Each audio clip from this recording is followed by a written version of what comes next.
We have another rules of exponents.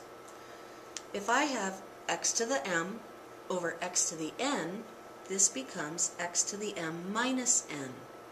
So again, I have to have the same base in order to be able to subtract my exponents. This is really important. So let's look at our first example here. I have x to the fourth over x squared. The x's are the same base, so I'm going to take x to the 4 minus 2 power. Well, 4 minus 2 is 2, so I get a nice answer of x squared. Now when it's positive, that's pretty cool. When it's not positive, we get kind of a weird situation. So there's a couple ways we can look at a non-positive answer. I have x cubed over x to the 7th. Well, this is x to the 3 minus 7, which is x to the negative 4. In math, we're really not fond of negative exponents. So I'm going to show you another way to look at this problem to help you see what we should do with that.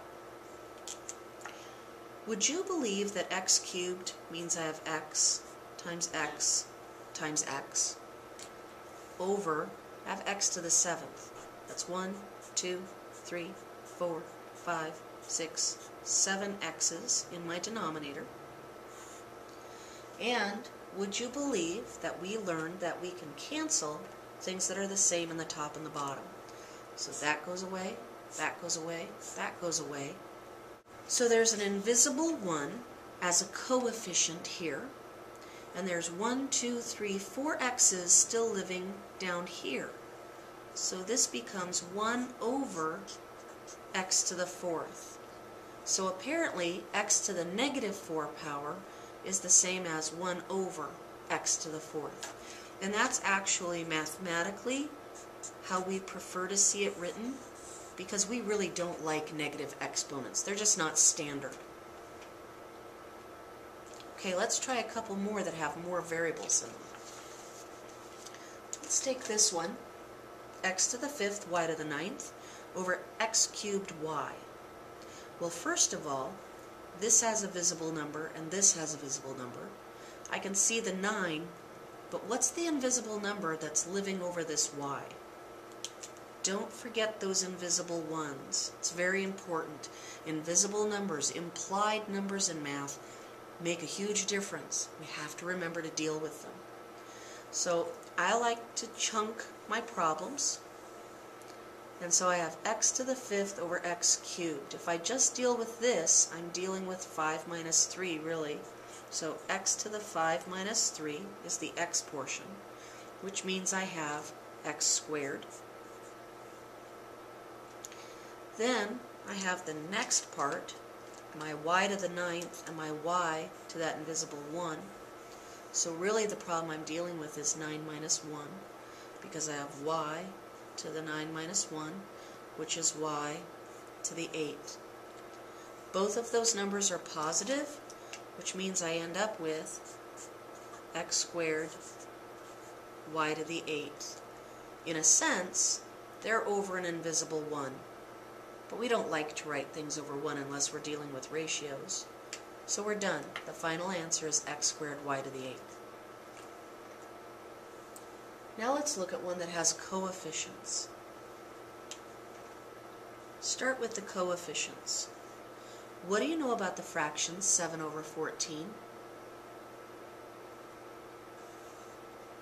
That's right, they both divide by 7, so that part becomes 1/2.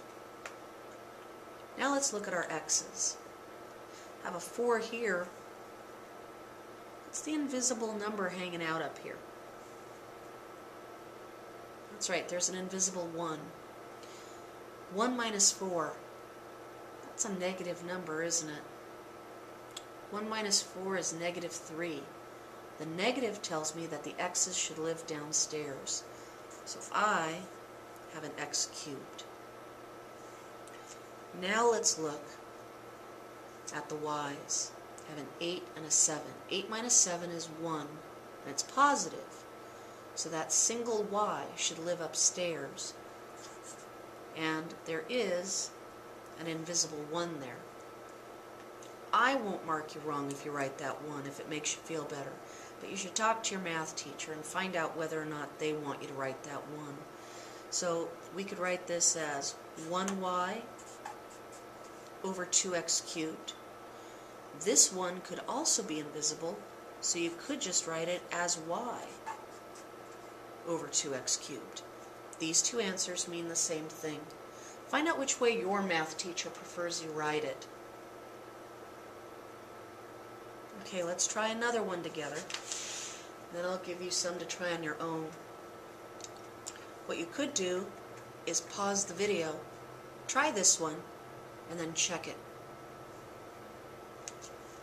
Here we go. Start with the coefficients. 12 and 15. What do they both divide by? Yeah, they both divide by 3. 12 divided by 3 is 4. 15 divided by 3 is 5. So I know I'm at least going to have the fraction 4/5. Now let's look at our x's. I have an x cubed and an x. There's another invisible 1. 3 minus 1 is 2, and that's positive. So I'm going to have an x squared in the numerator. Now let's look at our y's. I have a y to the 9th and a y to the 12th. 9 minus 12 is negative 3. That negative tells me that the y should live downstairs, and now it's just to the 3rd power. So my final answer is 4x squared over 5y cubed. No invisible math in that answer. Alright, let's... Okay, here's 4 problems for you to try. Problem A. 5x to the 4th, y to the 7th, over 10x to the 8th, y. Problem B.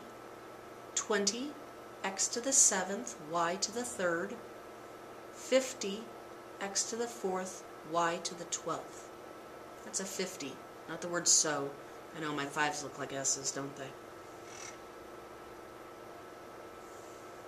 Problem C. 18x to the 3rd, y to the 9th, z to the 12th, over 22x to the 15th, y to the 8th, z squared. And finally, problem D. 35x to the 12th, y to the 9th, z, m to the 14th, over 15x to the 7th, y to the 10th, z to the 3rd, m to the 5th power. Again, that's a 5, not an s.